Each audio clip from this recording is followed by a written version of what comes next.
Welcome back everyone. আজকে আমি তোমাদের সাথে আলোচনা করব ভয়েস চেঞ্জের স্পেশাল ক্যাটাগরি নিয়ে। আমরা ভয়েস চেঞ্জের বিগত দিনে বেশ কয়েকটি ক্লাস নিয়েছি পার্ট বাই পার্টে।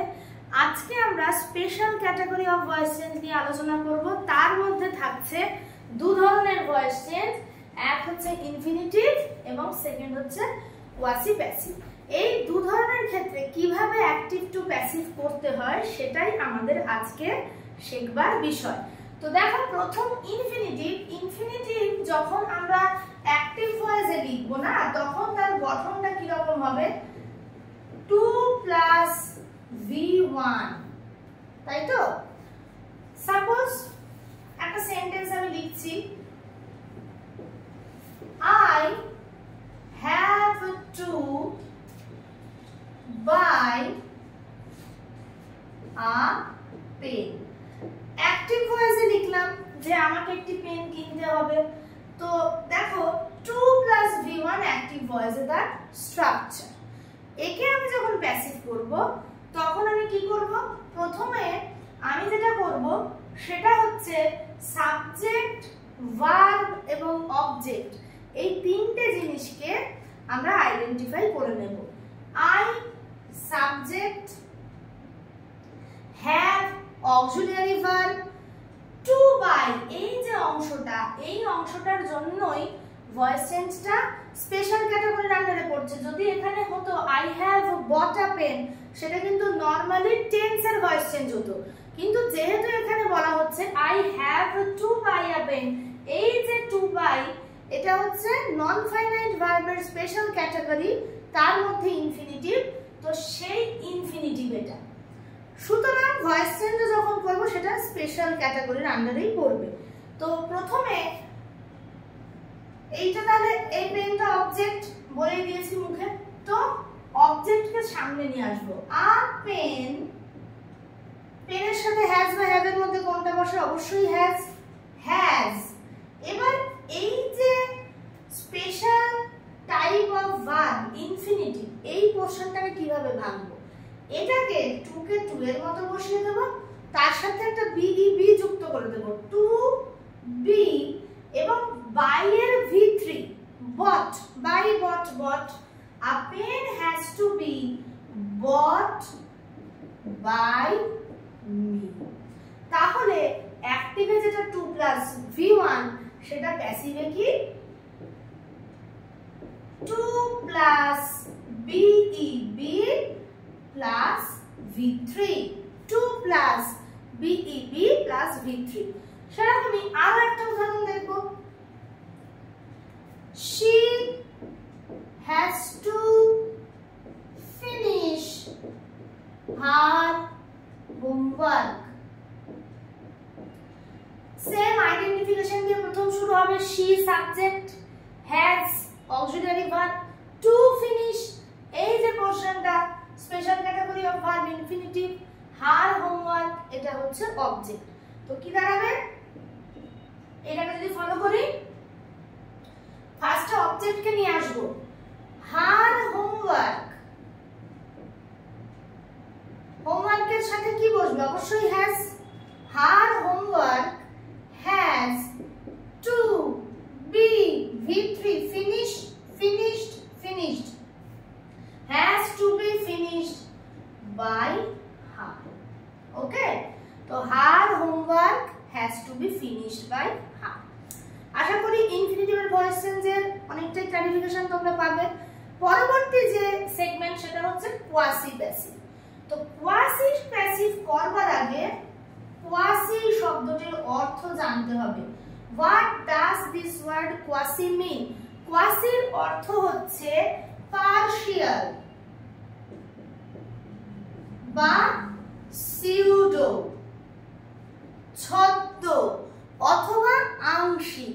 তো কোয়াসি প্যাসিভও যখন হবে আংশিক প্যাসিভ হবে। অ্যাকচুয়ালি কোয়াসি প্যাসিভে যেটা হয়, আমাদের দেখে ভার্বটাকে মনে হয় যে হ্যাঁ, ভার্বটার তো অ্যাক্টিভ ফর্মটা ব্যবহৃত হয়েছে, যেখানে অ্যাক্টিভ ভয়েস দেওয়া থাকবে, কিন্তু যেটা হয় সেটা হচ্ছে ভার্বটা কিন্তু সেন্সের দিক থেকে প্যাসিভ থাকে, কিন্তু ব্যবহৃত হচ্ছে অ্যাক্টিভ ফর্মে। মনে হবে যে এটা তো দেখে আইডেন্টিফাই করব যে ভার্বের হ্যাঁ এটা তো অ্যাক্টিভ ফর্ম আছে, কিন্তু সেন্সটা হচ্ছে প্যাসিভ। এই যে ছদ্ম আকারে থাকে অথবা আংশিক প্যাসিভ আমরা বলতে পারি, এই কারণে এই ভার্বটাকে, এই ধরনের যে ভার্বগুলোকে আমরা বলবো কোয়াসি প্যাসিভ। তো কোয়াসি প্যাসিভের কিছু উদাহরণ দেখো। The book is printing. Printing, বইটা ছাপানো হচ্ছে। এবার বইটা কি নিজে নিজে ছেপে যাচ্ছে? সেটা তো সম্ভব না, কেউ একটা ছাপাচ্ছে। সেন্সটা কিন্তু রয়েছে ভার্বের প্যাসিভে, কিন্তু ফর্মটা রয়েছে V4 এ। কেননা আমরা জানি প্যাসিভ ফর্ম মানে V3, তাই তো? কিন্তু রয়েছে, কিন্তু ফর্মটা রয়েছে V4 এ, সেন্সটা কিন্তু কোথাও থেকে যেন প্যাসিভেরই আসছে।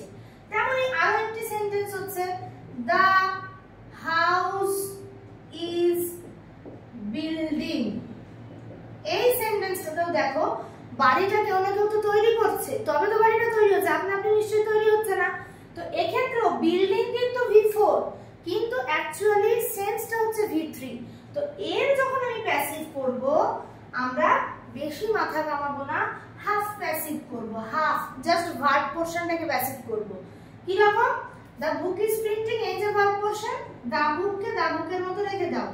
দ্য বুক ইজ, এইটুকু এই যে আমাদের কন্টিনিউয়াস টেন্সের যে ভয়েস চেঞ্জের নিয়ম বা প্যাসিভ করার যে নিয়ম, the book is being printed. The book is being printed হয়ে গেল প্যাসিভ। শুধুমাত্র ভার্ব অংশটুকুকে নিয়েই আমরা প্যাসিভ করব, দ্যাটস ওয়াই এটা কোয়াসি প্যাসিভ। ঠিক আছে? Special category of voice change. The house is building, same the house বসিয়ে রাখবো যেরকম আছে, ইজ, দ্য হাউসের সাথে তো বাই ডিফল্ট ইজই বসবে কন্টিনিউয়াস টেন্সে, প্রেজেন্ট কন্টিনিউয়াস এর ক্ষেত্রে। তো দ্য হাউস, যেমন এখানে দ্য বুক, দ্য বুকের সাথে প্রেজেন্ট কন্টিনিউয়াসে কিন্তু ইজই বসবে বাই ডিফল্ট, তো সে বাই ডিফল্ট বসিয়ে দিলাম। এইবারে এই যে কন্টিনিউয়াস এর ভয়েস চেঞ্জের নিয়ম যেটা, তাহলে being build, being plus V3 হয়ে গেল the house is being build. এছাড়াও কোয়াসি প্যাসিভের ভয়েস চেঞ্জের আরো কিছু টাইপ আছে, যেমন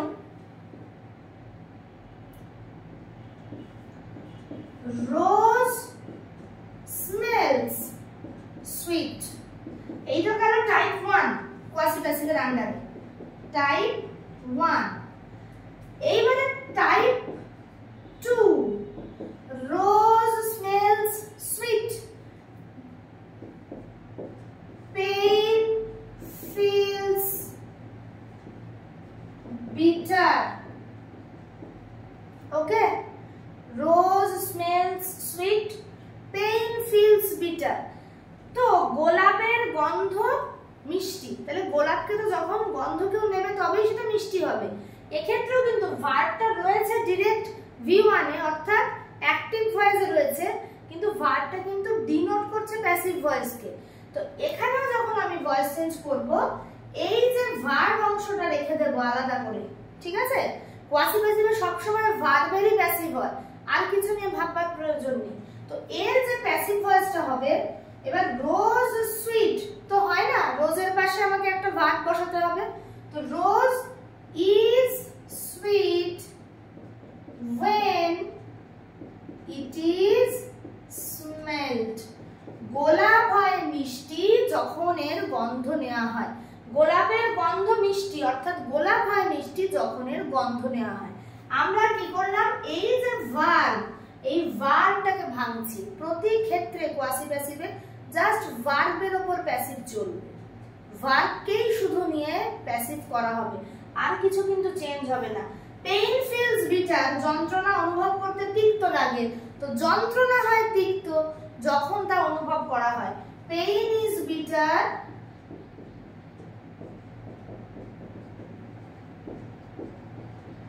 when it is felt, যন্ত্রণা হয় তিক্ত যখন তাকে অনুভব করা হয়। তো এই ছিল আজকের ক্লাস আমাদের। তোমাদের কোনো কোয়ারিজ থাকলে অবশ্যই কমেন্ট বক্সে পোস্ট করবে। চ্যানেলটির সাথে সব সময় যুক্ত থাকবে, কেননা চ্যানেলে এরকমই ভালো মানের আরো ক্লাস তোমাদের জন্য অপেক্ষা করছে।